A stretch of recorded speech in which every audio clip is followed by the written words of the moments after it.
오늘 첫 포인트 어디부터 볼까요? 이재용 부회장의 22시간 밤샘 조사입니다. 곧 귀가를 한다고요? 네, 그렇습니다. 예. 뇌물 공여나 제3자 뇌물죄 적용을 놓고 특검과 삼성 이재용 부회장이 밤을 새며 운명의 한판 승부를 벌였습니다. 예. 삼성에 대한 뇌물죄 적용은 곧 박근혜 대통령에 대해서는 자동적으로 뇌물수수죄가 적용되기 때문에 패키지 혐의가 됩니다. 그렇죠. 특검 성과가 결론 난다고 해도 과언이 아닙니다. 그런데 아이러니하게도 특검 조사를 받던 날 삼성전자 주가는 194만 원, 사상 최고가를 기록했습니다. 어제 그랬습니다. 194만 원. 네. 대기업 총수가 검찰 조사를 받으면 그 기업은 오히려 좋아진다는 법조계의 속설이 있습니다. 어허. 그런데 이번에는 그 삼성 CEO가 순환이지만 이번에도 삼성은 잘 나간다는 법칙이 이른바 이런 법칙이 유효할지 주목됩니다.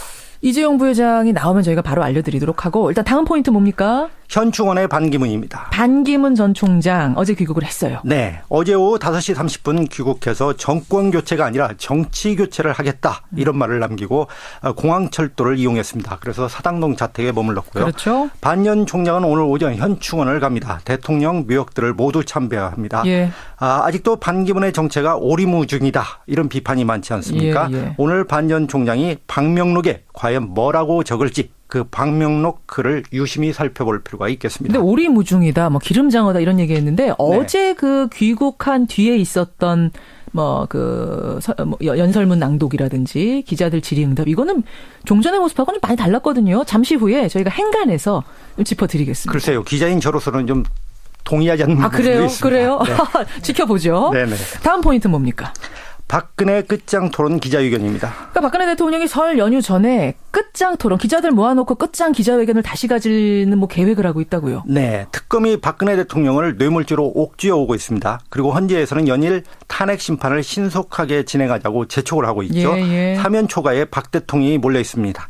그러니까 이 순간을 또 벗어나기 위해서 설 전에 끝장 토론 형식으로 기자회견을 가질 수 있다. 이렇게 살짝 흘렸습니다. 그런 거죠. 이런 기사에 대해서 관련 댓글이 10,000개가 넘게 달렸는데요. 10,000개가 넘게요. 네, 무척 그 관심이 많았습니다. 그러니까 이 끝장 토론한다고 기자들을 부르면 거기에 청와대 출입 기자들이 가야 되느냐 말아야 되느냐도 고민일 것 같아요. 네, 저는 기자는 적이라도 만나야 한다 이렇게 배웠습니다. 다만 기자가 꿀을 먹고 있어서는 안 된다고 생각을 합니다. 무슨 말씀이세요? 끝까지 물고 질문하는 게 기자인데 청와대 기자들에게 어제 트럼프 대통령과 CNN 기자 간 설전을 한번 참고서로 들려주고 싶습니다. 어제 트럼프 대통령하고 CNN 기자가 설전 벌인 그 화제의 장면 잠깐 들어볼까요? 들어보시죠.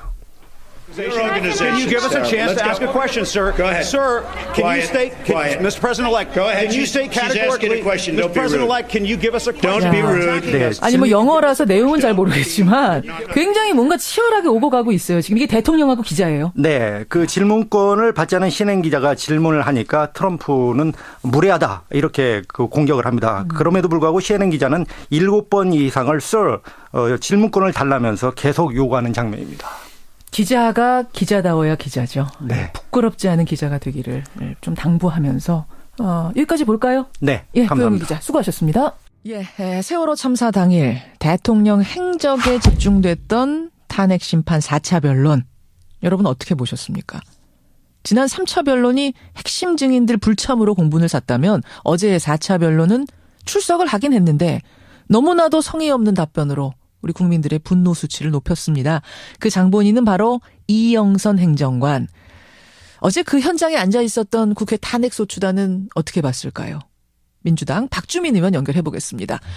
박주민 의원님 안녕하세요. 예, 안녕하십니까. 어제 네 번째 변론 전반적인 분위기는 어땠습니까?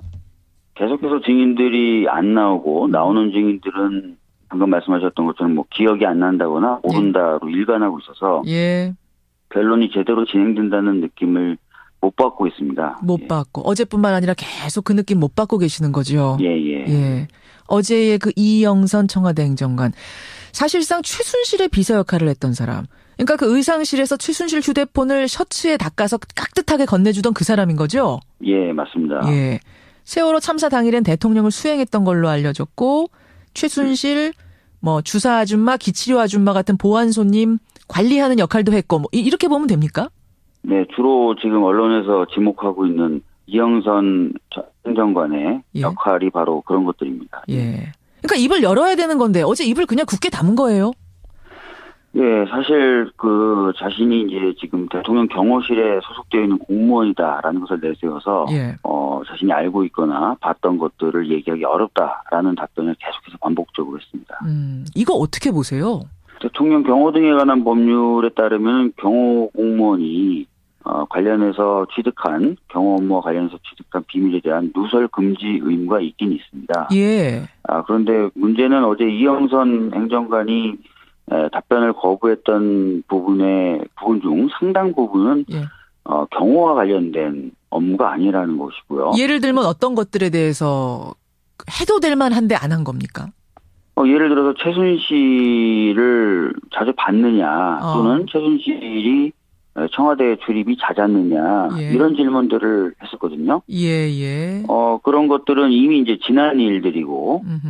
박근혜 대통령도 이미 최순실을 굉장히 오랫동안 친분을 유지했던 지인이다라고 표현을 한 바가 있기 때문에 공개적으로 예.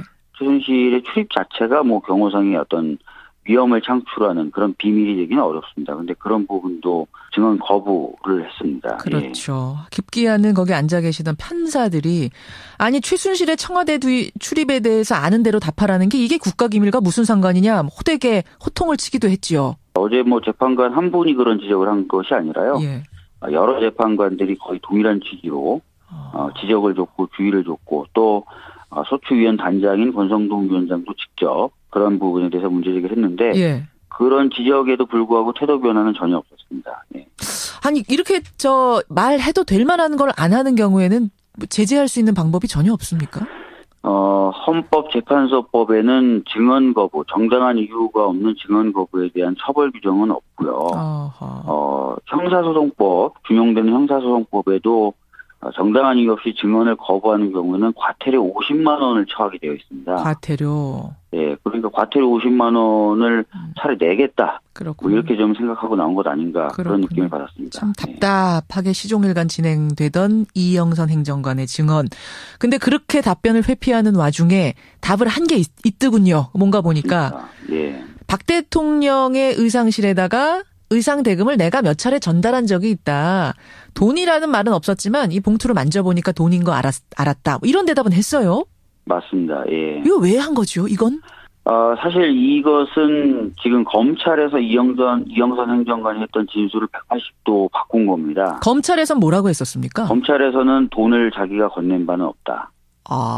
예, 이렇게 얘기했는데 지금은 돈을 한 번도 아니고 몇 차례 줬다라고 얘기를 하고 있습니다. 예. 아무래도 이것은 이제 대통령에게 적용될 수 있는 뇌물죄. 예. 뇌물죄 적용을 피하기 위해서 진술을 바꾼 것 아닌가. 대통령의 모든 의상이라든지 최순실로부터 건네받던 액세서리나 이런 것들이 뇌물이 아니라 정당한 대가를 지급하고 산 것이다. 하는 것을 보여주기 위해서 발언을 그렇게 한 것 아니냐 이렇게 생각됩니다. 이렇게 180도 바뀐 답변은 윤 전추 행정관이 했던 것과도 같은 거지요? 맞습니다. 예. 그래서 뒤에서 누군가 지금 지휘하는 지휘자가 있는 거 아니냐 이런 얘기 계속 나와요. 그렇습니다. 굉장히 소송 전략적으로 봤을 때 굉장히 체계적으로 대응하고 있다는 느낌을 지울 수가 없는데요. 먼저 윤 전추와 이영선 이 두 사람은 대통령 관저에서 근무한다는 공통점을 가지고 있는데 그렇죠. 윤 전추만 먼저 출석을 시킨 다음에 소추인단이 뭘 물어볼 건지를 사전에 보고 그 다음에 이제 이영선 증인이 출석을 해서 사전에 이제 윤 전추에 대한 질문을 보고 대비를 한 다음에 이제 출석을 하는 것이죠. 그 다음에 이제 두 사람이 진술에 방향을 같이 하고 이런 식으로 전략적으로 대응하고 있는 것으로 생각됩니다. 그러니까 원래 부르기는 같이 불렀던 겁니까? 둘이 같이 나오라고? 예, 지난번에는 같이 나오라고 불렀는데 그때 이영선 행정관은 안 나왔군요. 윤전추 행정관만 나와서 일종의 탐색을 하고 들어간 것 아닌가 이렇게 생각됩니다. 이게 그럼 뭐 여러 가지 생각해 볼 수 있어요. 지금 말씀하신 대로 탐색전, 간보기, 미리 말 맞추기 위해서 이런 걸 수도 있고 또 시간 지연 작전. 한 사람 한 사람씩 나와서. 뭐 지금 그 피청구인 즉 대통령 측 입장에서는 이런 식으로 대응하는 것이 두 가지 이득을 얻을 수 있는 거죠. 방금 말씀하셨던 것처럼 증인이 순차적으로 나옴으로써 소송 절차가 지연이 되고 두 번째는 질문을 어떤 것을 하느냐, 어떤 측면이 약점이냐 이런 것들을 사전에 점검해 볼 수 있고요. 그렇군요. 이것도 저는 참 갸웃거리게 하는 답변이었는데 그나마 한 답변 중에 이런 게 있었어요. 대통령 옷 찾는 것도 경호 업무다. 이런 얘기 했었고 또 의상실 그 동영상 우리가 많이 본 그 의상실 동영상에서 왜 휴대전화를 최순실의 휴대전화를 행정관이 옷으로 닦아가지고 건넸느냐 물었더니 이거는 과잉 친절 베푼 것이 아니다. 경호 전문가로서의 습관이었다. 이렇게 얘기를 했는데 이거를 저는 전직 청와대 경호원들 이 뭐 전문 경호원들이 들으면 어떤 생각이 들었을까 싶어요. 사실 말이 안 되는 거죠. 만약에 그 건네준 핸드폰이 최순실 거였다면 최순실 핸드폰을 왜 가지고 있느냐부터 말이 안 되는 거예요.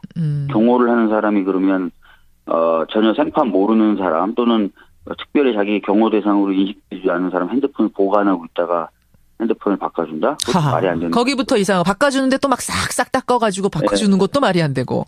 그것도 말이 안 되고. 그다음에 뭐 자신의 핸드폰이었다면 누가 자기한테 전화를 걸어서 그거를 최순실한테 바꿔주느냐. 그것도 굉장히 이상한 거거든요. 그게 이제 업무용 폰이었다면은 업무상 자기 상관이었을 텐데. 그럼 그게 누구냐도 굉장히 밝혀져야 되는 부분이고요.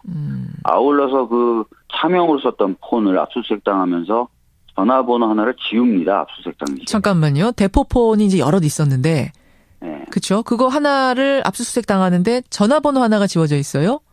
본인이 나와서 증언하기로는 핸드폰 3개를 썼다고 얘기합니다. 개인 폰하고 업무 폰하고 차명, 소위 말하는 대포폰을 썼다는 거예요. 그중에 이제 차명폰을 압수수색 당할 때 핸드폰 번호 하나를 지우는데 혹시 그래서 공손하게 전화를 바꿔줄 때 그 전화 왔던 사람이 바로 전화번호 지운 사람. 그 사람이 전화를 한 건 아닌가. 뭐 이런 의심들을. 누굴까요? 그 사람이 누굴 거라고 의심하고 계세요? 모르겠습니다. 최순실하고 뭐 긴밀하게 의사소통을 해야 되는 사람. 그런 사람이 과연 누굴까. 그런 부분이 좀 밝혀져야 되는데 제대로 밝혀지지 않고 있습니다. 아니 그 번호 지운 번호가 뭔지를 찾을 수 있습니까? 지운 번호 자체는 지금 남아 있습니다. 남아 있어요. 번호 자체는 남아 있는데. 근데 그 지운 번호를 썼던 사람이 누군지는 모르고. 그 번호도 역시 대포폰의 번호군요. 모르겠습니다. 저희 차원에서는 그것을 더 이제 확인하기는 어렵고요. 수사를 하고 있겠군요 지금. 아마 수사를 하고 있을 것 같습니다. 제가 한번 그 번호로 전화를 걸어보니까 지금은 뭐 전화 착신이 금지돼 있다 이런 식으로만 나오더라고요. 만약 대통령이었다면 대통령도 그러면 차명폰, 대포폰 뭐 이런 거 쓰면서 통화를 했던 건가? 뭐 이런 생각도 하게 되는 거고. 계속 그런 의혹이 제기되는데 그 부분에 대해서도 어제 이영선 행정관한테 질문을 했었어요. 그 차명폰이나 이런 쪽으로 박근혜 대통령이 전화를 한 적은 있느냐. 그 부분은 자기는 없다. 이렇게 얘기는 했습니다. 알겠습니다. 전직 청와대 경호원, 경호를 담당했던 전 주영훈 경호부장 얘기를 들어보면은 이영선이라는 사람은 우리는 전문 경호원이라고 생각하고 싶지도 않다. 경호실 사람이라고 생각할 수도 없다. 뭐 이런 말씀을 하더군요.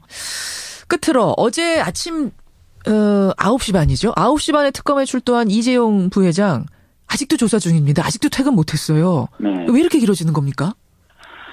아무래도 지금 뇌물 공여 부분에 대해서 특검이 이제 집중적으로 조사를 하다 보니까 당연히 이제 이재용 부회장으로서는 집중적으로 또 공헌을 해야 되지 않겠습니까?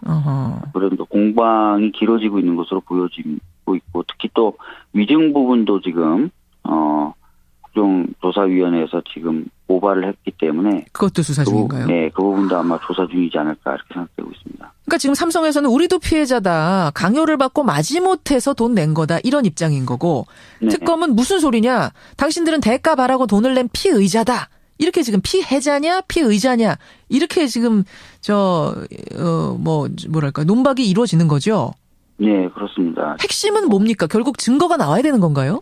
특검이 주장하는 바에 따르면은 상당히 오래전부터 정유라의 승마에 대한 지원 계획을 가지고 있었고 그런 것들을 가지고 어필을 했을 것이다. 이런 지금 주장을 하고 있는 거지 않습니까? 그렇죠. 그래서 그런 부분이 좀 밝혀진다면은 뇌물죄 역시도 입증이 될 수 있다고 보여집니다. 이재용 부회장이 구속될 가능성도 있나요? 저는 구속될 가능성이 있다고 봅니다. 왜냐하면 지금 위증 부분이 있고 청문회 위증? 이 얘기는 범죄를 자꾸 은폐하려고 시도하고 있다는 의미가 되는 것이거든요. 예. 다만 삼성이 갖고 있는 국내 위상에 대해서 특검이 과연 어느 정도 기계가 있게 대응하느냐의 문제겠죠. 예, 알겠습니다. 여기까지 오늘 이모저모 살펴봤습니다. 고맙습니다. 박주민 의원님. 예, 감사합니다. 예, 어제 4차 탄핵 변론에 참석했던 더불어민주당 박주민 의원이었습니다. 증언을 거부하는 건 그냥 시인한 걸로 봐야 되는 거다. 그렇죠. 그럴 수 있습니다. 이런 식으로 모른다, 안 한다 이렇게 나오면 그냥 시인한 걸로 보고 재판 진행해야 된다. 이런 의견 굉장히 많이 들어와요. 많은 분들이 어제 보면서 화가 나셨다 하시고 8795님도 뒤에서 지금 누가 봐주고 있는 것 같다. 이런 문자들도. 봐주고 있는 거예요. 그렇게 되게 안쓰러워 보였어요. 제가 볼 때는. 예. 김영은님 오늘의 행간 기대됩니다. 자, 기대하고 있는 많은 청취자들을 위해서 행간 시작하지요. 드디어 어제 반기문 전 유엔 사무총장이 귀국을 했습니다. 인천공항 귀국 기자회견을 보신 분들은 아마 많이 놀라셨을 것 같은데요. 평소 TV로 봐온 반 전 총장의 이미지와는 많이 달랐는데요. 맞아요. 이 배구로 치면 강력한 스파이크를 날리는 선수 같아 보였습니다. 이 반기문의 강스파이급 귀국 기자회견, 이 뉴스의 행간을 좀 살펴볼까 합니다. 그러니까 조금 전에 구용회 기자는 구용회 기자 개인적으로는 그렇게 강스파이크 아니었다고 생각한다라고 했지만 네네. 그 전의 모습을 생각해보면 그렇죠. 그러니까 기름장원이 반반 총장이니 애매한 화법을 계속 구사했던 것과 비교하면 이 정도면 반 총장 입장에선 강스파이크예요. 얼굴이 막 상기가 돼가지고 벌겋게 됐더라고요. 맞아요. 이 요리조리 핵심을 비켜나가면서 외교적 수사, 이 레토릭을 구사하던 외교관의 모습은 분명히 아니었습니다. 어제는 아니었어요. 이 정치인의 모습이 돼서 돌아왔다 이렇게 봐도 될 것 같은데요. 마치 뭔가 작심하고 나온 사람처럼 반정 총장은 단어 하나하나에 꾹꾹 힘을 줘서 말을 했습니다. 톤도 상당히 높았어요. 예, 표정과 말투에 결연함이 좀 묻어나기도 했는데요. 한 20일 전쯤이었나요? 뉴욕에서 기자회견을 할 때 국가를 위해 이한몸 불사를 각오가 돼 있다 이렇게 말을 했는데요. 어제도 또 그 말을 꺼냈습니다. 분열된 나라를 묶는데 제 한 몸을 불사를 각오가 돼 있다. 그러니까 몸을 불사른다 이 표현을 좋아하시는 것 같아요. 반 총장이. 뭔가 이렇게 확 몸을 던지는데 이런 표현이 제일 좋은 것 같다 이렇게 생각하시는 것 같은데요. 이 정치권을 패권, 기득권 세력이라고 싸잡아 비판하면서 새로운 정치를 할 수 있다. 이런 자신감을 드러내기도 했습니다. 반기문 총장의 달라진 어법, 달라진 기자회견, 센 기자회견, 이 뉴스의 행간 이면에는 뭐가 숨어 있습니까? 첫 번째 행간은 귀국 기자회견이 아니라 대선 출마 선언이었다입니다. 이 어제 반 총장이 이 출국장에서 한 기자회견은 전직 유엔 사무총장의 환영식 귀국 기자회견이 아니었다. 사실은 아직 대선 출마 공식 선언한 거 아니기 때문에 아니었어요. 그냥 귀국 기자회견인데 마치 어제는 대선 출정식을 보는 느낌이었어요. 같았어요. 이 보통 유엔 사무총장이 퇴임 후에 귀국 보고를 하는 그런 자리라고 하면 이 외교부 직원들이 마중 나가서 그동안 수고하셨습니다. 꽃도 건네고 그래야 되는데요. 또 공항 귀빈실을 이용해서 별도 출국장으로 나오거나 또 별도로 만든 공항 기자회견장에서 기자들과 만나는 게 그게 일반적인 이제 상례잖아요. 그렇죠. 근데 그런 모습들이 아니었고 바로 그냥 출국장, 일반 국민들이 그냥 나오는 출국장으로 그냥 나왔어요. 그냥 접촉을 하는 거예요. 예, 맞아요. 거기는 플래카드 든 사람, 꽃다발 든 사람, 반대카드 든 사람도 있고. 반 총장 외치는 사람도 있고. 맞습니다. 둘째는 반 총장 입장에도 이 10년 만에 퇴임 후 귀국 회견이니까 국민들을 처음 만나는 자리면은 그동안 성원해 주셔서 고맙습니다. 국민 덕분에 이렇게 열심히 해서 10년 동안 임기 잘 마치고 돌아왔습니다. 이렇게 인사를 해야 되거든요. 그렇죠. 그래서 고맙습니다. 고맙습니다. 마치 오바마 대통령이 고별 연설 때처럼 이 땡큐를 연발하는 이런 모습이어야 하는데요. 근데 어제 귀국 기자회견은 그게 아니었어요. 그렇죠. 마이크를 잡자마자 나라는 갈갈이 찢기고 경제는 활력을 잃었고 사회 부조리와 부정으로 얼룩져 있다. 이러면서 한국 상황을 총체적 난국으로 규정했고요. 부의 양극화, 이념, 지역, 세대 간 갈등을 끝내야 한다. 국민 대통합을 반드시 이뤄야 한다. 이렇게 역설을 했습니다. 이게 그러니까 대선 출마 선언으로 느껴질 수밖에 없었던 그렇죠. 대목이에요. 그래요. 첫 번째 행간은 거기 센 기자회견. 두 번째 행간 뭡니까? 두 번째 행간은 오늘 아침 신문 제목을 보라입니다. 오늘 아침 신문 제목 저 신문 다 봤는데 제목이 뭐였길래요? 그거 지금 갖고 계신 것도 요거요? 그렇잖아요. 그러네요. 분열된 나라 하나로 묶겠다. 대선 맞습니다. 링 오른 반기문 이런 것들. 예, 그런 류의 기사가 굉장히 많았는데요. 반 총장은 거침없이 우리 사회 지도자들을 비판했습니다. 기존 정치권을 아주 신랄하게 비판하고 지적했는데요. 패권주의, 기득권은 더 이상 안 된다. 예. 편파적인 이익을 앞세운 인사들을 용서할 수 없다. 그랬어요. 남을 헐뜯고 무슨 수단을 써서라도 정권을 쟁취하겠다는 그런 것이 권력의지라면 나는 권력의지가 없다. 저는 요 단어, 요 부분, 네. 요 부분이 굉장히 귀에 꽂혔어요. 이거는 그러니까 나더러 권력의지가 없다고 하는데 남 헐뜯고 정권 쟁취에만 몰두하는 그게 권력의지라면 난 권력의지 없다.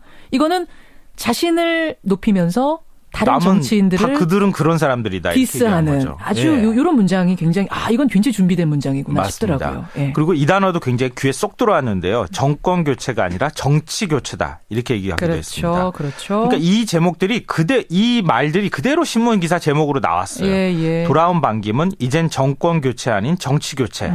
대선 링 오른 반기문 분열된 나라 하나로 묶겠다. 분열된 나라 묶는데 제한문 불사를 각오. 예. 이게 이제 오늘 저 아침자 신문 제목들이에요. 그래요. 그러니까 기자회견 발언이 이렇게 세니까 동생이 뭐 뉴욕에서 조카하고 뭐 기소가 됐다거나 예. 아니면 위안부 합의 평가 논란 뭐 이런 의혹과 관련된 신문 제목 관련된 소식은 신문 제목에서 쏙 다 빠져버렸어요. 아하. 다른 새로운 것들을 어제 확 던져버리니까 그 전의 의혹들은 제목에서 빠지는. 그렇죠. 발언을 세게 하니까 다른 논란들이 싹 덮이는 효과가 나타났습니다. 의도된 센 발언이었을 수도 있겠네요. 그러니까. 그렇죠. 예, 맞습니다. 그렇군요. 오늘 아침 신문 제목을 봐라. 두 번째 행간. 세 번째는 뭡니까? 세 번째 인간은 그런데 위안부 합의는 그런데 사드는 입니다. 질문을 던지시는 거예요? 예. 아니요. 반 총장이 여기에 대해서 답을 해줬어요. 해줬죠. 그러니까 반 총장 귀국 그 비행기에 기자들이 함께 동승을 했습니다. 예. 이때 기내 인터뷰를 했는데요. 이때 귀국 기자회견에서 언급하지 않은 발언들이 일부 지금 보도가 됐습니다. 가장 눈에 띄는 부분이 한일 위안부 협상 부분인데요. 이 박근혜 대통령이 위안부 협상 합의하고 난 다음에 반 총장이 이건 용단이다 이렇게 표현을 해줬는데요. 예. 이 부분에 대해서 한일 간 오랫동안 현안이 됐던 문제를 합의에 이뤘다는 것을 환영한 것일 뿐이다. 그냥 의례적인 사무총장으로서의 환영. 그러니까 합의가 됐으니까 네. 환영한 것뿐이지 그게 잘했다 못했다 아니다 뭐 이렇게 강조한 평가한 거죠? 것은 아니다.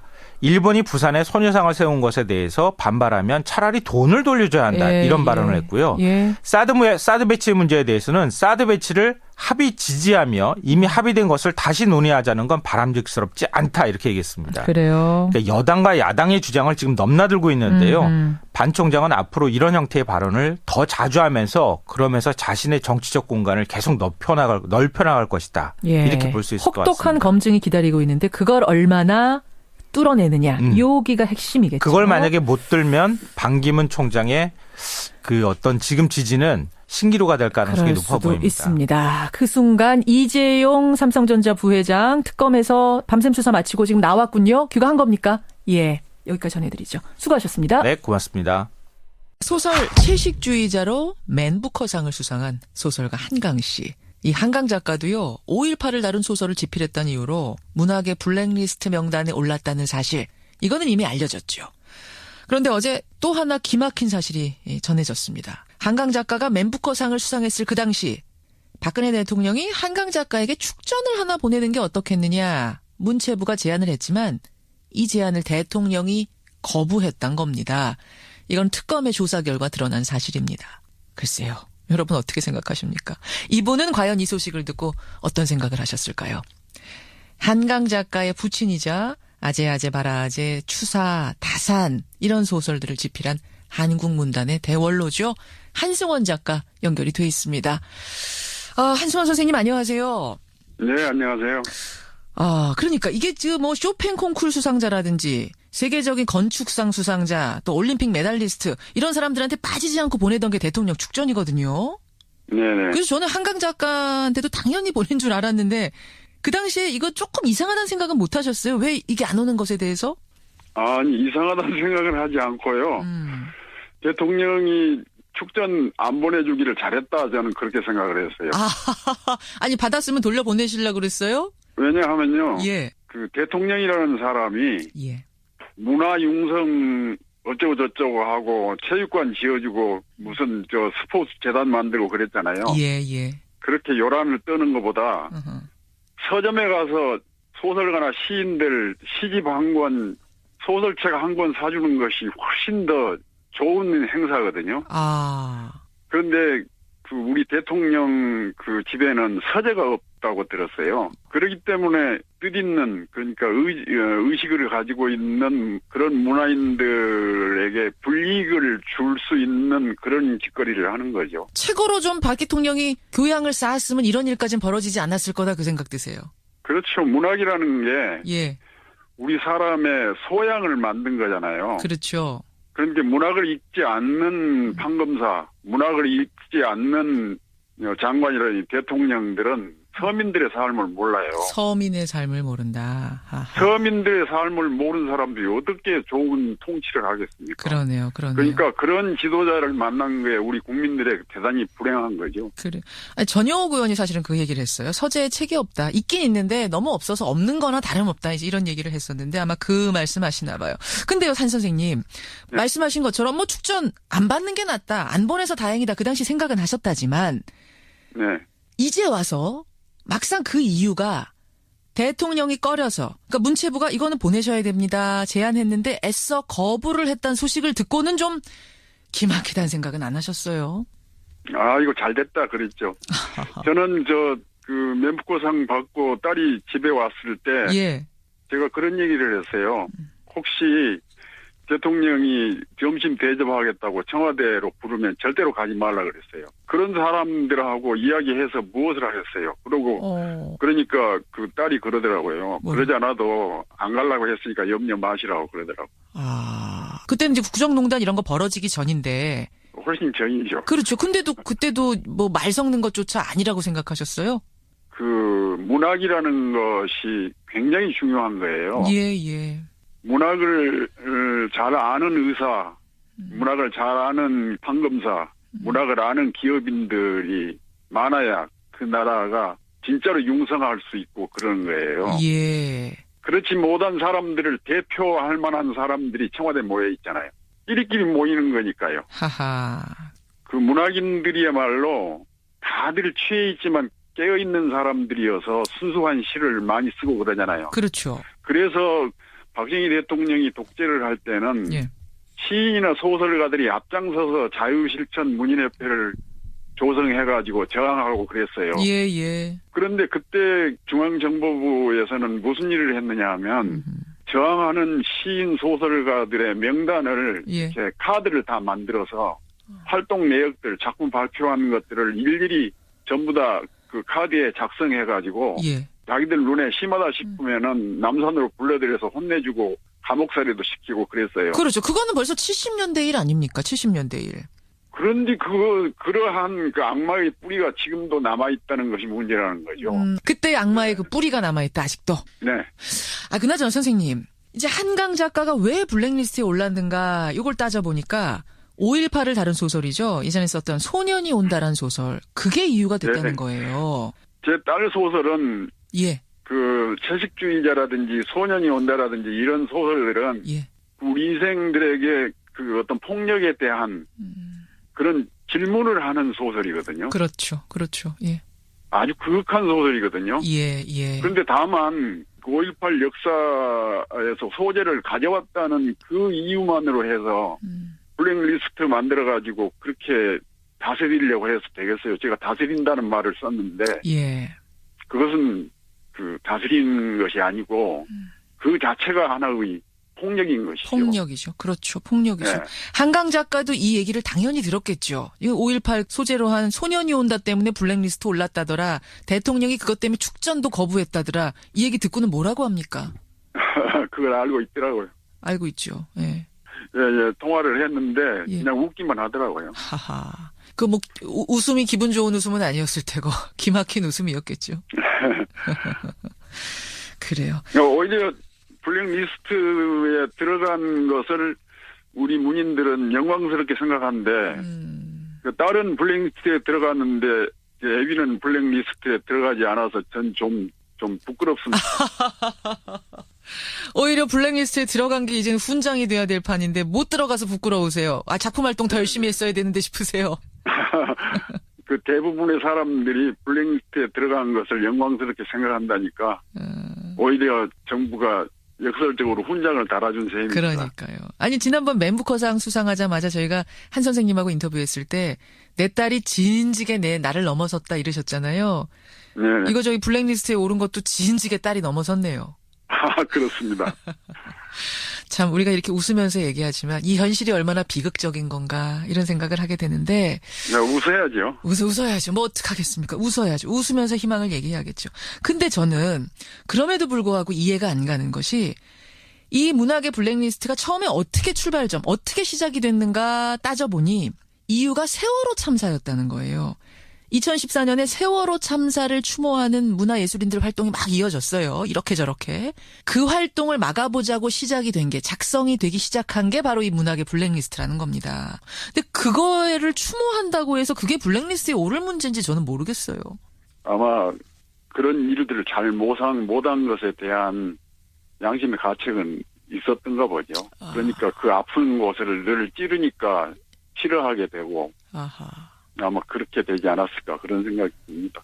제대로 국민들 구조해내지 못한 것에 대한 양심의 가책, 찔림이 있으니까 추모 활동하는 건데 그게 찔려가지고 그거를 막아보겠다고 블랙리스트 만든 게 아니냐 그런 말씀이세요. 그런데 그 사람들은 거짓말을 많이 하더라고요. 무슨 말씀이세요? 백목원까지 찾아가가지고 예.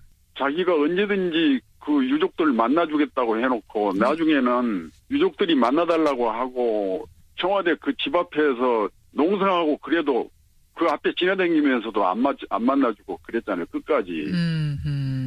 사람으로서의 최소한의 어떤 그 양심 같은 것을 가지고 있는가 하고 의심이 갈 정도예요. 의심이 갈 정도예요. 예. 그러니까 참, 예. 만약에 젊어서 문학 공부를 했으면 그렇게 되지 않았을 거다. 저는 그런 생각이에요. 아니 박근혜 대통령 요즘은 이제 직무가 정지된 상태니까 시간이 많으실 텐데 그분에게 이 책 한번 읽어봐라 권해주고 싶은 책 혹시 떠오르는 거 있으세요? 일단 소년이 온다부터 좀 있고 채식주의에다 좀 있고 그랬으면 좋겠어요. 예, 소년이 온다. 도대체 이게 뭐가 문제인지 읽고 좀 판단해봐라. 시대를 좀 깨달아봐라 이런 말씀. 그렇죠. 알겠습니다. 예. 한강 작가가 사실은 이제 맨부커상 타고 우리 문학에 다시 부흥기를 이끈 하여튼 지난해가 굉장히 기분 좋은 해였는데 이 뭐 블랙리스트에 이름이 오르내렸다고 하고 이러면서 요새 안 좋은 뉴스에 이름 오르내리니까 조금 마음이 상했을 수도 있어요. 아버지로서 딸에게 한 말씀 해주신다면? 마음 상한 게 아니라 오히려 더 좋아해야 합니다. 왜냐하면 예. 블랙리스트에 소년이 온다 때문에 오르고 그랬다니까 책이 한 권이라도 더 팔리잖아요. 완전히 책이 무슨 책인가 하고. 그러니까 영광스러운 일이죠. 영광스러운 일로. 아니 그럼 대통령이 좋은 일을 한 거네요. 결국은 문학에. 역살적으로. 네네. 딸은 그 조용한 성품이어서 시끄럽게 떠들면 숨어서 살고 숨어서 소설만 쓰는 딸이에요. 그래서 이러저러한 계기들이 더욱더 좋은 소설을 쓰는 계기가 되지 않을까 그런 생각을 해서 저는 안심하고 있습니다. 그런 일들이 일어날수록 냉정해진 아이예요. 그래요. 그럼 지금 본인의 이름이 뉴스에 오르내리고 시끌시끌할 때 오히려 지금 어딘가에서 열심히 글 쓰고 있겠군요. 이 모든 것을 바탕으로. 그러겠죠. 예. 아니 그런데 그 딸과 같은 그런 성품이 우리 국민 전체에게 있어요. 우리 국민 전체들이 평소에는 그렇지 않다가 어려운 일을 당하면 냉정해지는 것이 우리 국민들이에요. 그렇죠. 맞습니다. 예. 그렇기 때문에 저는 그런 얘기를 합니다. 지금 이러저러한 일로 해서 카오스 현상, 혼돈 현상이 일어나 있는데 예. 촛불들이 나서서 잡아주는 코스모스로 가는 안내 역할을 하잖아요.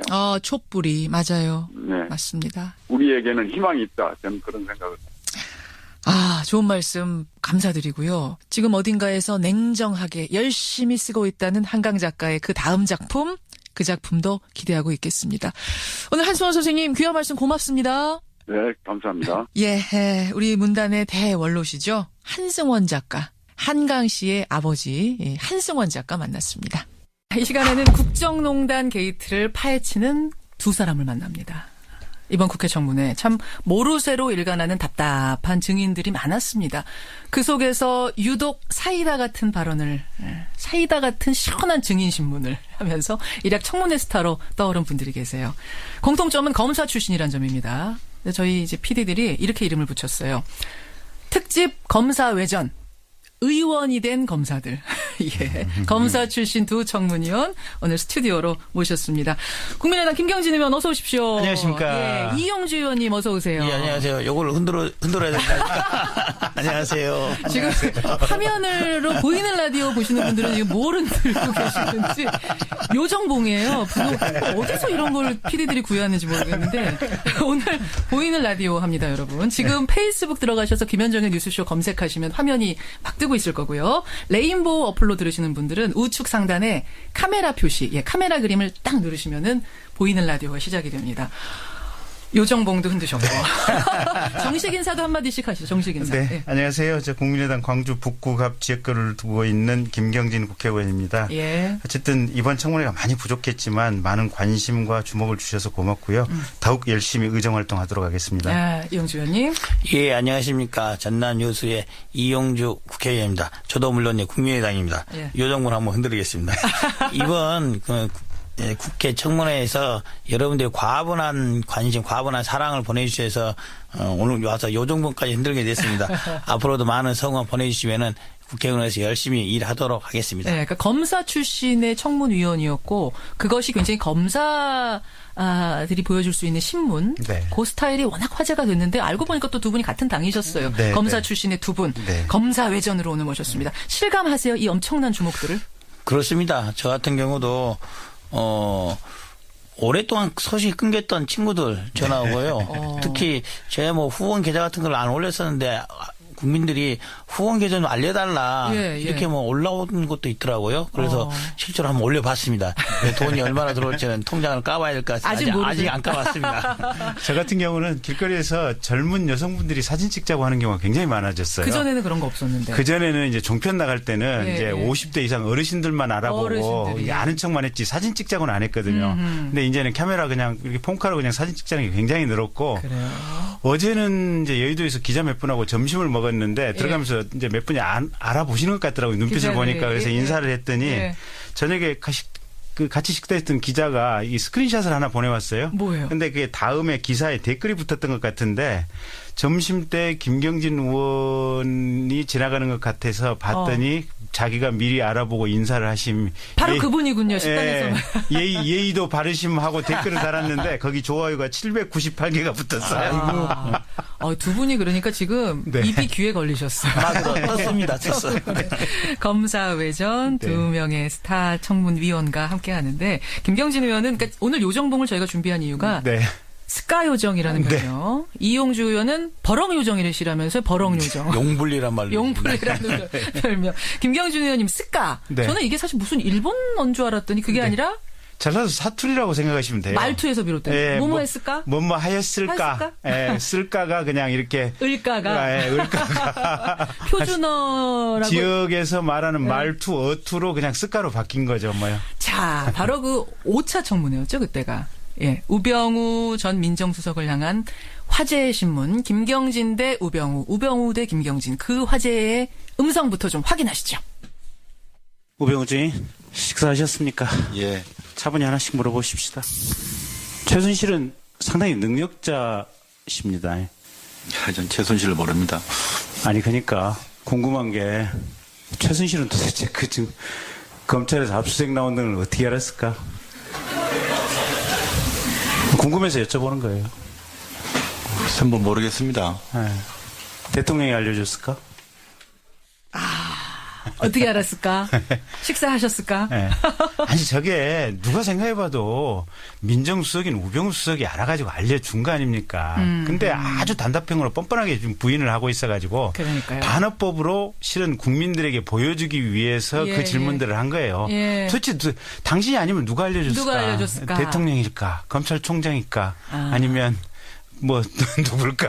근데 거기서 하셨습니까? 하셨습니까? 요거는 검사들이 이 증인들 뭐 이렇게 취조할 때 항상 하는 단어. 통상적으로 이제 뭐 전략이 있는 거예요? 검사들이 이제 피의자를 조사하면 점심 먹고도 조사하고 저녁 먹고도 조사하기도 합니다. 오래 하니까. 조사할 때 이제 조사할 때는 같이 조사를 하지만은 식사할 때는 따로 합니다. 그리고 식사하고 들어오게 되면 이제 밥 먹었습니까 물어보고 다시 시작한다. 지금부터 또 우리 전쟁이다. 이런 거를 알려주는 전초전 같은 말인 거죠. 약간 풀어주면서 그렇죠. 다시 시작합니다. 우리 이런 또 지금부터 또 해봅시다. 뭐 이 정도 분위기로 밥 먹었죠. 근데 지금 시작입니다. 이런 거죠. 근데 우병우 수석 입장에서는 본인이 알죠. 검사 생활을 오래 했기 때문에 그렇죠. 그게 무슨 느낌으로 말하는 걸 알기 때문에 화가 확 기분이 올라왔을 확 거예요. 상하는 거죠. 저는 그 울그락불그락해지는 우병우 수석의 얼굴을 확인을 했거든요. 네, 네, 아니까 이제 다시 증인심 나를 지금 피의자처럼 신문한다는 네, 거구나. 네, 네. 이런 걸 아니까. 네.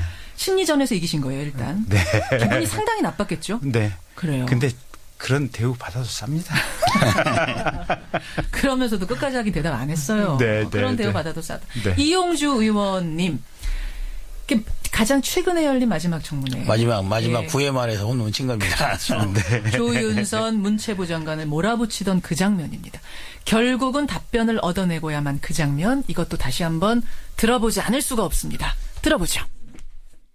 위원님, 직원들이 특검에 가서 지금도 블랙리스트 없다고 생각하냐고 물어봤습니다. 위원님 저는 그렇게 생각하지 않습니다. 블랙리스트가 존재하는 거는 맞죠? 지금 특검에서 조사를 하고 있는 그런 조인선 내용이 중에 언론에 조인선 중에 블랙리스트가 존재하는 게 맞아요, 안 맞아요? Yes, no. 그런 명단은 있었던 것으로 판단이 되고 있습니다. Yes, no. 아마 요정 이름 중에 예스노 요정이라고도 소리합니다. Yes, no.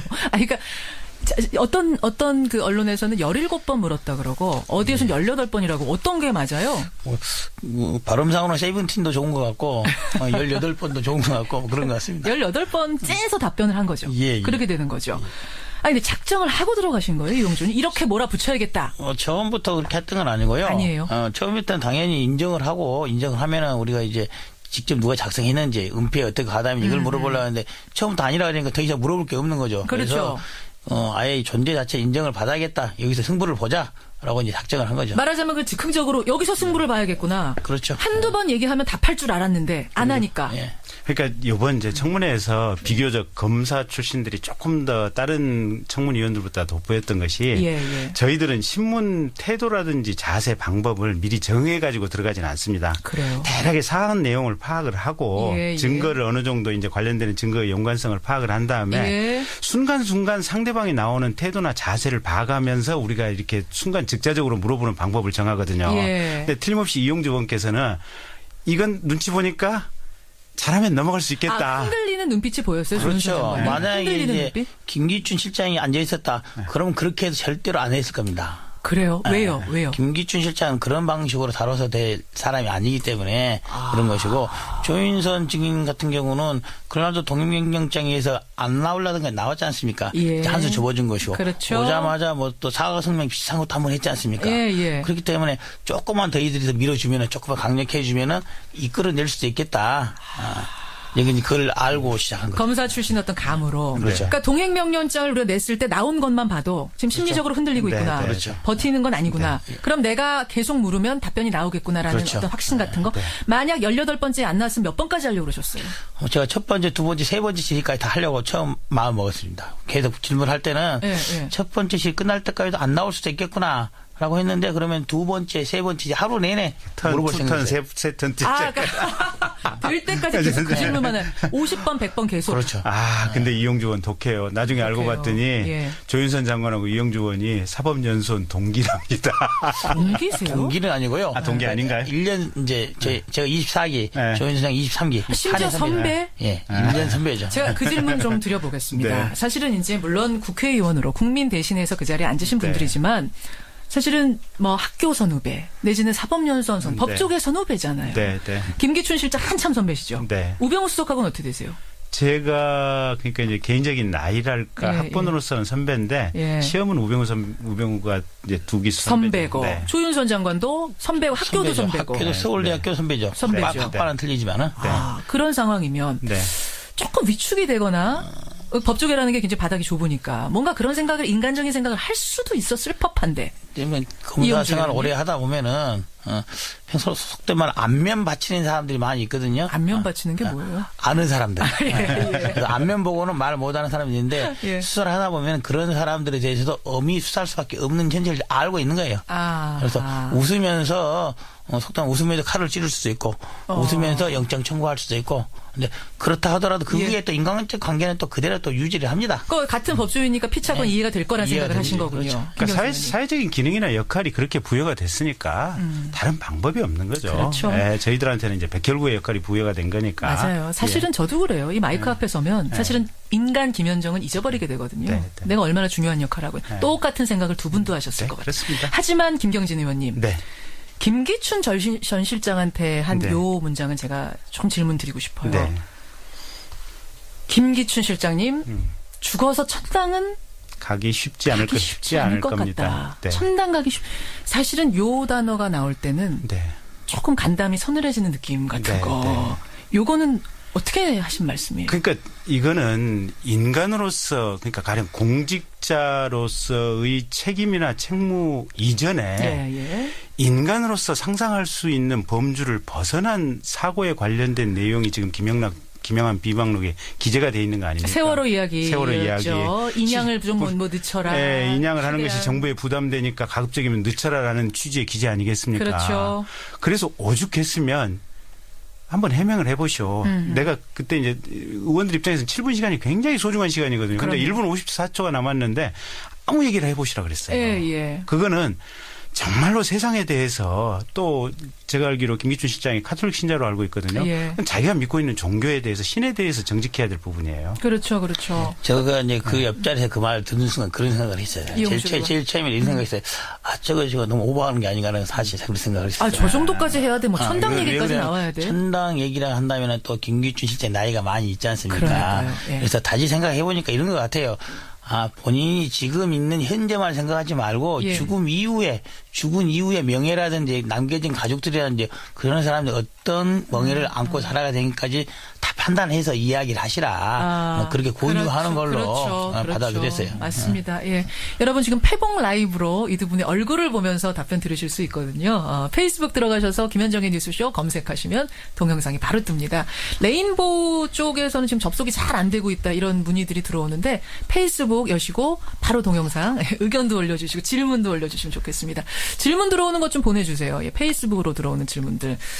이용주 의원, 김경진 의원, 검사 외전 함께하고 있습니다. 그나저나 이번 청문회에 가장 큰 성과라면 뭐라고 생각하세요, 두 분? 그러니까 김 의원님. 부패한 보수의 민낯을 보여준 거죠. 민낯.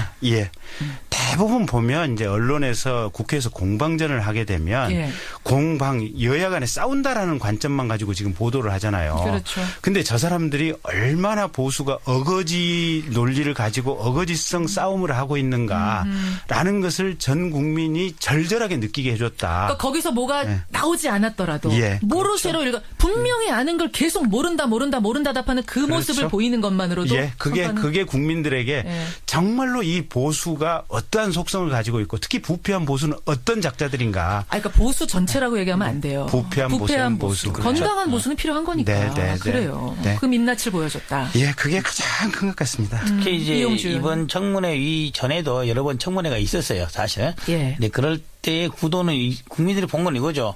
여당, 야당 나뉘어서 한쪽은 공격하고 한쪽은 그 못하게 막고 지금 신청하면 막고 이걸 봤단 말이에요. 이번 청문회에서는 어쨌든 여야 간에 하나의 지점을 향해서 서로 증인도 서로 많이 하려고 그러고 보여줬다는 한 모습으로 했다. 특히 국민들이 참여했다는 청문회라는 점에서 저는 가장 큰 평가가 있어야 된다고 봐요. 왜냐면은 이번에 만약에 우병우가 안 나오면 있었지 않습니까? 그럴 때 국민들이 현상금 걸어가면서 어딘지 수배 된다. 수명수배 가면서. 하게 가면서 해서 결국 우병우가 나올 수밖에 없게 만들었고. 그다음에 의원들이 신문을 할 때 제대로 잘 못하거나 간과한 게 있으면 SNS에서 바로 보내가면서 제보해가면서 국민 제보에 의한 청문회. 즉 직접 민주주의 형태로서 청문회가 진행됐다. 이게 가장 큰 성과라고 봐야죠. 그러니까요. 그러니까 공직자들이 지금까지는 보면 조윤선도 그랬던 것 같고 김기춘도 그랬던 것 같고 우병우도 그랬던 것 같고 본인이 하여간 수단과 방법을 안 가리고 어느 정도 상당히 높은 고위직에 올라가면 이 고위직이라고 하는 공직 자체를 국민에 대한 봉사를 위해서 존재한다고 생각을 하는 것이 아니고 그 공직을 가지고 뭐든지 할 수 있다. 일종의 내 전리품이다. 내 힘, 내 권력. 그리고 이 권력을 가지고 우리 집단, 내가 중과된 집단, 나를 위해서는 뭐든지 할 수 있다라고 하는 것이 그 사람들의 생각이었던 것을 국민들에게 정난하게 보여줬고 그러니까요. 그게 거꾸로 보면 앞으로 후손들에게 또 이 국민들에게 그래서는 안 된다라는 반면 교사를 준 것 같아요. 근데 김경진 의원님, 그 무슨 이메일 계정도 해킹당하고 좀 방해 공작을 받으셨다는 게 무슨 말이에요? 실제로 제 개인 이메일이 이제 제가 뭐 이렇게 구글 캘린더도 쓰고 그러니까 일정도 들어가 있고 제 이제 여러 가지 업무용 이메일도 들어오고 이러는데 그 불법 로그인 시도가 미국에서도 있었고 일본에서도 있었고 인천에서 있었고 여러 군데로 한 세 번에 걸쳐서 단속적으로 그러니까 한 번 있고 한 4, 5일 있다가 있고 또 있고 계속 그러더라고요. 수사 의뢰하셔야 되는 거 아니에요? 수사 의뢰를 해봐야 지난번에 국정원 사태 때도 봤듯이 그래서 그냥 얼마 전에 언론에 까는 걸로 그냥 했고 그 이후에는 아직은 없습니다. 거물 된 거죠, 거물. 영광으로 생각해야 됩니까? 내 이메일을 해킹해주는. 알겠습니다. 김경진 의원, 이용주 의원한테 지금 질문도 꽤 많이 들어오는데요. 증인으로 꼭 좀 불렀어야 되는데 못 나와서 아쉬운 사람 많겠지만 한 명씩만 꼭 짚는다면 이용주 의원님? 저는 이번 청문회에서 가장 한계가 그거라고 봐요.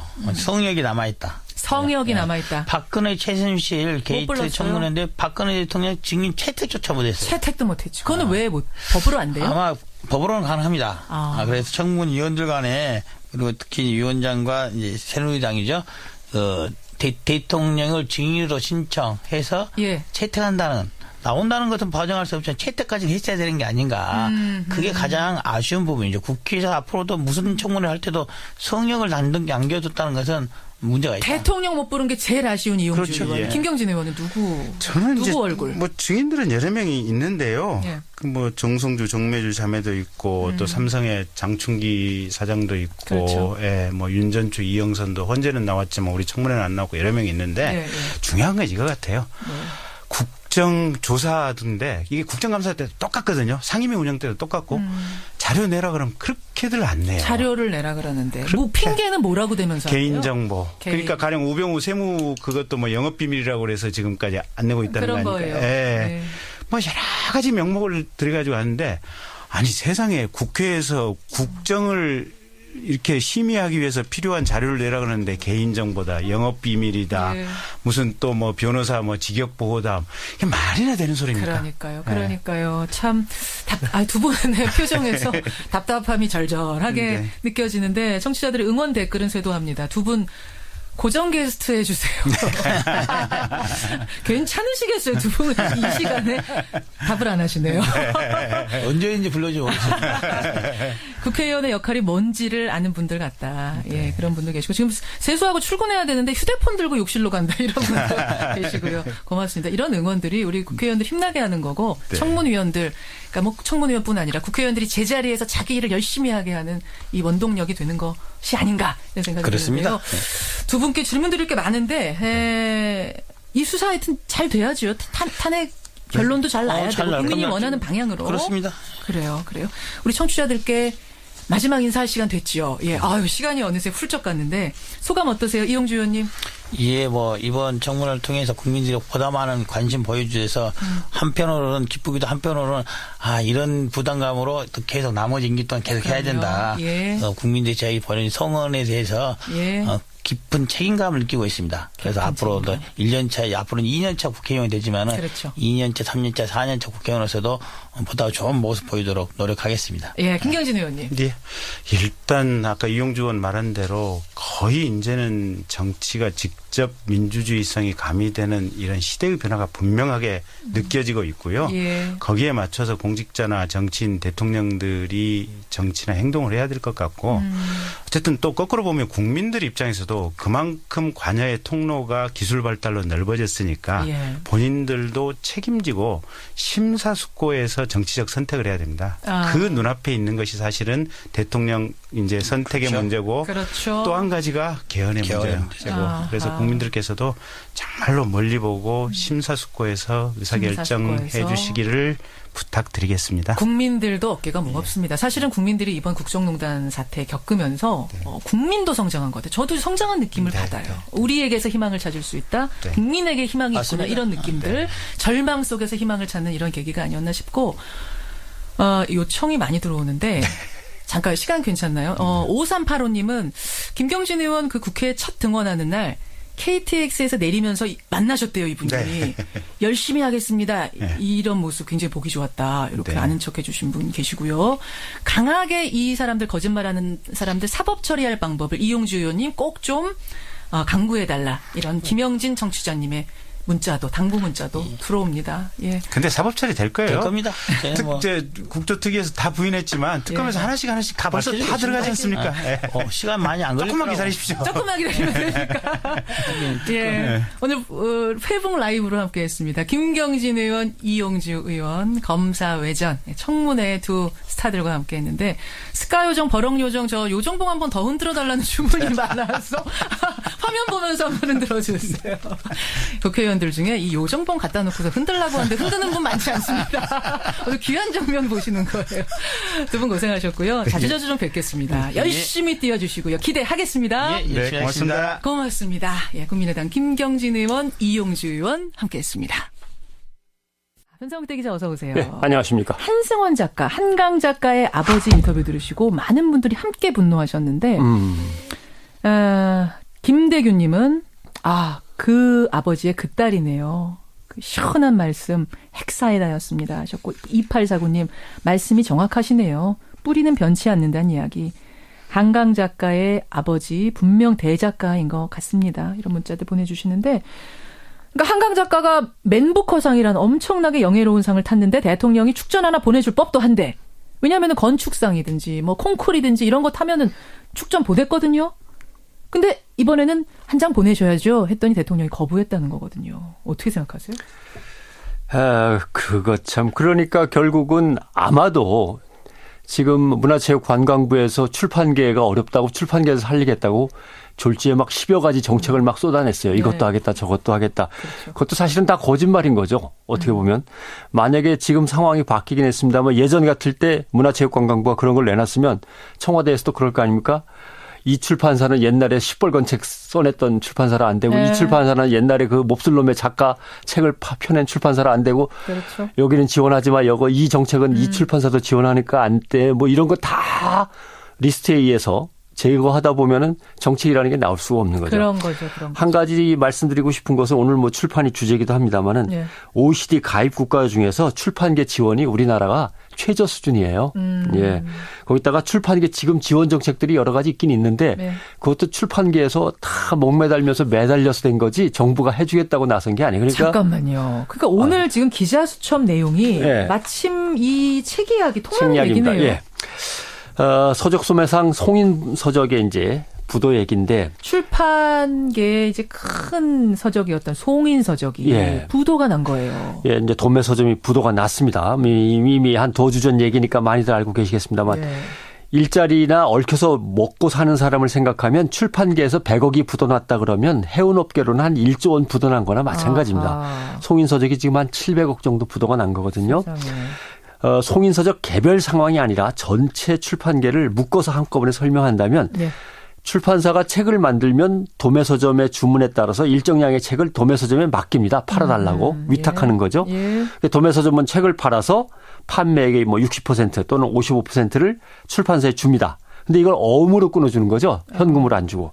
주로 4개월짜리, 많게는 7개월짜리 어음도 끊어준다고 하는데 근데 그 어음도 그냥 나오는 게 아니고 깔고 가는 게 있어요. 깔고 간다는 게 무슨 말이에요? 그러니까 제가 김앵커한테 돈을 꿨어요. 여러 번 꾸다 보니까 한 550만 원 됐습니다. 김앵커가 저한테 돈 달라 그래요. 빨리 달라. 그러면 550 중에서 500원 떼놓고 50만 원만 줘요. 50만 먼저 갑니다요? 그다음에 또 돈을 또 꿔요.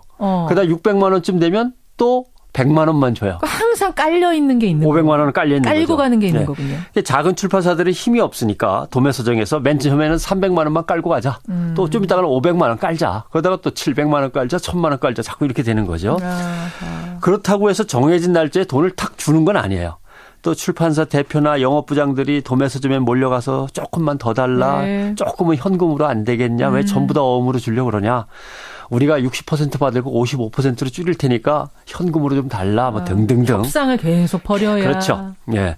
그렇게라도 받은 어음을 갖고 있다가 돈으로 바꾸면 되는데 예. 또 그게 안 되죠. 왜냐하면 출판사 입장에서는 종이를 샀던 지업소에 돈도 줘야 되고 그렇죠. 책을 찍은 인쇄소에 인쇄 비용도 지불을 해야 되고 그러니까 받은 어음 뒤에다 배설을 해서 돈 대신 또 어음을 돌린단 말이죠. 그 어음에다 배설해서 이렇게 돌렸는데 처음에 어음 발행한 그 서점 도매서점 부도가 나면 그 책임은 출판사로 오는 그렇죠. 거예요? 그렇죠. 이번처럼 송인서적이 부도가 나면 고스란히 출판사 책임으로 와서 현금으로 자기네가 갚아줘야 되는 거죠. 그렇게 되는군요. 그건 이제 어음으로라도 지불을 받은 거고 도매서점이 책을 팔았는데 아직 계산해 주지 않은 것도 있고 창고에 쌓여 있는 것도 있고. 예. 죄송합니다. 이걸 합쳐서 위탁잔고라고 하는데 어떤 도매상들은 이게 계산이 제대로 안 된 것도 있을 겁니다. 그래요. 그런데 이제 부도가 나면 채권자인 은행이 이걸 다 압류해 버려요. 예. 팔았는데 줘야 될 거 아직 못 준 것까지 포함해서 책까지. 예. 그러면 출판사가 또 손해가 발생하죠. 그렇게 되네요. 또 이런 것도 있어요. 압류될 책이 밖으로 흘러나가 버려요. 그럼 다른 도매상이나 유통 채널로 가버려요. 어허. 그럼 그 다른 도매상에서 이거 우리가 못 팔겠다. 반품 조치해달라 그러면 출판사는 전액을 주고 그걸 또 반품 조치를 하게 됩니다. 그래서 차라리 흘러나가서 반품 들어오느니 압류된 걸 갖다가 저희가 그냥 싸게 살게요. 어떻게든. 이렇게 하고 도로 압류된 걸 사와요. 이런 복잡한 일도 있고. 작은 출판사는 방법이 없습니다. 1년이고 2년이고 이제부터 버티면서 조금씩 갚아 나가야 되는데 또 예를 들면 거래 일원화라고 있는 게 있어요. 뭐예요? 이거에 도매상이 여러 개 있는데 각각 거래할 자리가 너무 벅차고 부담스러우니까 송인서적 하나만 하겠다든가 그러니까 하나만 거래를 하는 거죠. 근데 거기가 부도나면 책 팔 길이 없는 거죠. 그러니까 지금 것들. 사실은 책들을 잘 안 읽어가지고 그냥 둬도 휘청거리는 출판사가 태반인데 이게 지금 방법이 없다 딱 잘라 얘기하면 지금 너무 가슴 아프네요. 어떻게 방법이 없겠습니까? 공적 자금이라도 투입하면 좋은데 도매서적상은 사기업이니까 사기업에다 공적 자금을 막 줄 수는 없잖아요. 그렇죠. 또 어떤 공기관이 있어야 됩니다. 출판협동조합이든지 진흥원이든지 공적 기관이 정부와 함께 힘을 합쳐가지고 방법을 마련한 다음에 채권단하고 도매서점하고 협의를 해서 마무리를 지어야 되는데 이거 하라고 이제 문화체육관광부가 존재를 하는 이런 거죠. 거 하라고 존재하는데. 근데 송인서적 같은 경우를 개별적으로 따진다면 IMF 때 한번 공적 기금이 들어갔어요. 그리고 지금 넣는다 하더라도 또 다시 회생할 가능성은 없다. 이렇게 보고서 지금 포기 상태에 있기 때문에 상당히 좀 어려운 그런 상황입니다. 상황이 난감하네요. 지금 송인서적 사태. 그러니까 서울시가 나서서 올해 사려고 했던 책 미리 좀 사겠다. 이렇게라도 해서 돕겠다. 그렇죠. 나선 거죠. 방법이 없으니까 그렇게 해도 나섰던 거죠. 이게 사기업의 부도가 아니라 출판 산업의 위기이기도 하고 인문학의 위기도 하고 어떻게 보면 우리 사회 시스템이 얼마나 허술한가를 보여주는 거죠. 그게 문화체육관광부가 앞에서 말씀드린 대로 한 10개 정도 갑자기 대책을 내놓더라고요. 그렇게 잘 알고 있으면 진작에 하지. 이제 와서 부도 난 다음에 한단 말이죠. 지금으로서는 제가 보기에는 블랙리스트 작성한 거 파기하고 증거 감추기도 바쁠 거예요. 예. 이명박 정부는 뭘 했냐면 도서관 도서 구입비를 삭감했어요. 도서 구입비. 도서관들이 책 사는 거요? 그렇죠. 공공도서관의 도서 구입비 예산을 삭감했고요. 박근혜 정부는 출판계에 블랙리스트를 작성하고요. 아주 세트로 이어가고 있거든요. 예. 당장이라도 긴급대출 준비해서 실시는 해야 되고요. 출판계와 출판 노동자들이 요구해왔던 출판진흥원의 구조 개편, 유통구조 개편, 출판진흥기금 설치 이 중장기적인 진흥 정책을 빨리 수립해야 됩니다. 이거 그동안 콧방귀도 안 끼던 것들이거든요. 그렇죠. 이제라도 국민 앞에 꼭 하겠다고 약속을 해야 됩니다. 그러니까 문화 융성 어쩌고 저쩌고 한 건 다 뻥이에요. 솔직히 말하면 방송 용어는 아닙니다만은. 아니 지금 문화 융성 어쩌고 저쩌고 해서 좋았던 건 정유라밖에 없는 거 아닙니까? 그렇죠. 좌파 리스트 작성, 뭐 애국 영화 육성한다고 해서 국가주의 영화들만 또 육성을 하고 비판 언론은 또 본때를 보여야 한다 그러고. 근데 걱정은 이렇게 문화 정책 수립 시행에 죄를 지은 사람들한테 또 다시 잘 좀 해봐라고 부탁을 한다는 게 참 어폐가 있는 거죠. 청취자 8628님, 그 도서에 대한 부가가치가 전혀 없어 보입니다. 책 판 돈으로 과연 이 시스템을 유지할 수 있을까? 그럴 수 없는 상황이라는 건데 이게 해결은 안 되고 점점점 하시고 2000님, 송인서적 부도 소식에 많이 걱정했습니다. 미흡하지만 서울시가 긴급 수혈했다고는 하는데 그걸로는 턱 없어 보입니다 하시면서 문체부에서 국가적인 지원을 통해 좀 회생의 길 열었으면 좋겠다. 수수방관하지 말아라. 이런 문자들 많이 들어오는데 근데 변상욱 기자 말씀하신 것처럼 지금 문체부가 이럴 정신이 있을래나 모르겠어요. 본인들도 지금 앞가림하기 힘들어가지고. 예, 서류상으로는 급히 만들어서 대책을 내놨는데 과연 얼마나 실행할 수 있을지는 사실은 미지수죠. 그러게요. 예, 여러분 어떻게 생각하십니까? 오늘 뭐 한강 작가 이야기부터 기자 수첩까지 책 이야기, 우리의 출판업계 이야기, 문화 이야기 많이 하게 됐는데 결론은 씁쓸합니다. 네. 예, 그래도 희망을 이야기해야 될 텐데요. 변상욱 기자 수고하셨습니다. 고맙습니다.